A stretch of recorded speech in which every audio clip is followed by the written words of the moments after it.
What is up, YouTube? N3RD Reviews here with another Neca Godzilla figure review for you guys. Today we'll be looking at the Godzilla as seen in Godzilla vs. Spacegodzilla. Let me pan down a little bit, as you can see.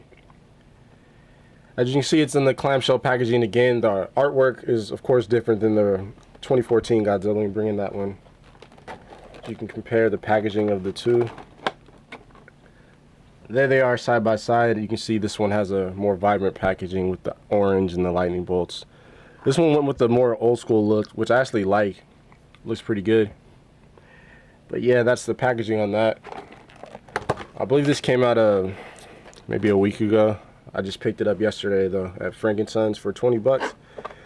And here's a close up of the bottom of the packaging. You see Godzilla versus Spacegodzilla, some crumbling buildings in the back. To the side we have some Japanese writing. Old school image of Godzilla to the right. Price I paid for the figure. And on the back we have that promo look they gave us that we've been seeing online. I don't know if that looks exactly like the figure in packaging, but yeah, there's a promo look. The bottoms have too much this NECA. And Warner Brothers again, who actually worked on the 2014 Godzilla. I don't know why Warner Brothers is on this one, but yeah. There's that. And that's pretty much it for packaging. Let's get this guy out of package and have a closer look at him. Stay tuned. Alright, really quick, for those of you that keep your figures in the packaging, here's a look at the back piece that you really can't see with the figure in the way. It's a full head to lower leg of Godzilla. Pretty nice picture, nice backdrop.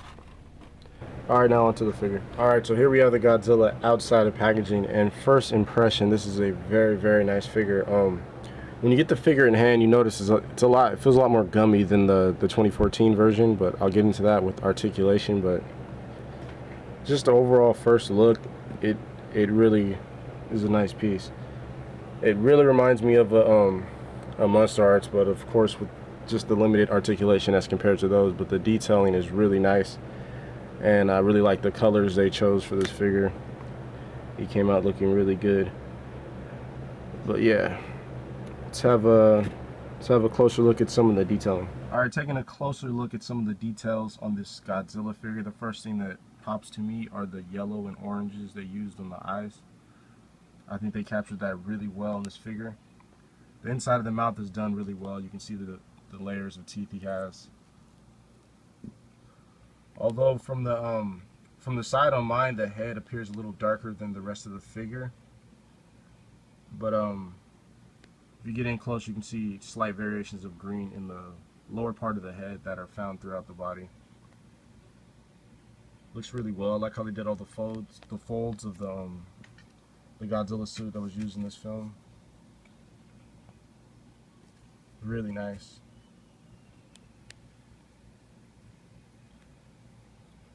I mean, for a NECA figure, this is almost comparable to a Monster Arts at least from a detail perspective. Obviously the articulation isn't there, but from a detail, from just sitting on your shelf, I don't think anyone would be able to tell if they were sitting next to each other.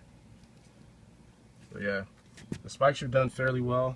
They're really soft. I don't know if I said that earlier, but yeah, they're really soft. The whole figure feels really gummy as compared to the previous NECA releases for Godzilla. And the paint gets a little more sloppy in the smaller spikes, but that could be expected. But overall, I think this is a really well done piece. How they did all the folds and scales in this figure looked really nice.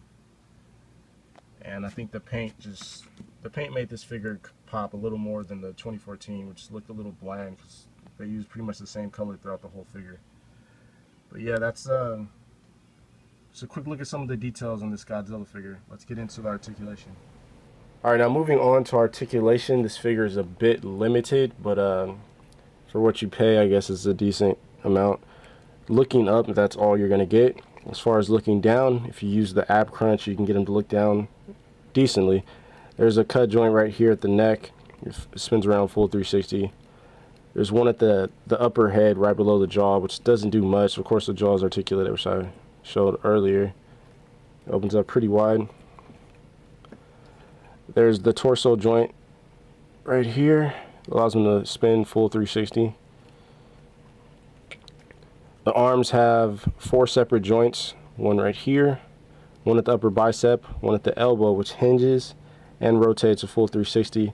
And there's also a ball joint at the wrist and a hinge for the three fingers, not including the thumb. So yeah, it's pretty cool if you want to get them grabbing another character if they ever release any. But yeah, here we are at the upper thigh. There's a full 360. The knee has a slight rotation, and it looks like there's a hinge there, as you can see, but you're not getting any hinge out of it, at least not on mine. And there's a full 360 at the ankle, not much of a pivot. The tail on this figure seems a little less articulated than the 2014 version. As I can count, there are 1, 2, 3. 3 separate pieces right here, and then this large chunk at the end, which really reminds me of the older Godzilla figures right here. This is the part that you peg in that comes separate in the packaging, but yeah, the tail is a little less articulated than the 2014 version. If I can reach off the camera really quick. It seemed like we got a lot more articulation in this one. But maybe just because this end piece is longer. It's actually just 3 on this one. It's just this end piece is longer, and it appears to have more articulation, but I think this one looks up a little higher too. Yeah, as you can see. He does have a smaller head, and looking down, they're about the same. So yeah, a little limited on articulation, but I think he makes up with it with his amazing detail. Yeah, that's articulation of this Godzilla figure. Alright, first off, for size comparison, here he is next to his 2014 counterpart. Different variation of himself. As you can see, their scaling is almost identical. And just for reference, here he is next to the 12-inch tall, 24-inch long Godzilla, which I just reviewed. And you can see he comes up to his upper thigh. Here he is next to Comic-Con Explosion Monster Arts Godzilla. Pretty good scaling on those two. Here he is next to Godzilla 2000 from Bandai, American Bandai, and here he is next to the American 1998 Godzilla. And here he is next to Pacific Rim Kaiju, Knifehead and Leatherback. And next to Pacific Rim Jaegers, Cherno Alpha and Gypsy Danger. And finally, here he is next to this goofy looking American Bandai Spacegodzilla, who's probably too undersized and would look better with the S8's Monster Arts Spacegodzilla, which I do not own. But yeah, here's that. Okay, so final verdict, do I recommend this figure? Of course I do. It is a great addition to any NECA collection, and definitely a great addition to any Godzilla collection. This is the Godzilla I grew up on, the 90s Godzilla. A great figure. I actually prefer this 6-inch version to the 2014 6-inch version. Just better detailed and overall a better looking piece. I do recommend, however, the 12-inch 2014 Godzilla. That is a great piece, but as far as the 6-inch go, I believe this is the better figure out of the two. So yeah, this should be hitting stores pretty soon. You can probably get it online right now. I picked mine up at Frankenstein's for 20 bucks once again. Thanks for watching. This is N3RD Reviews. Please like, rate, and subscribe. And check out my other reviews, guys. Thanks.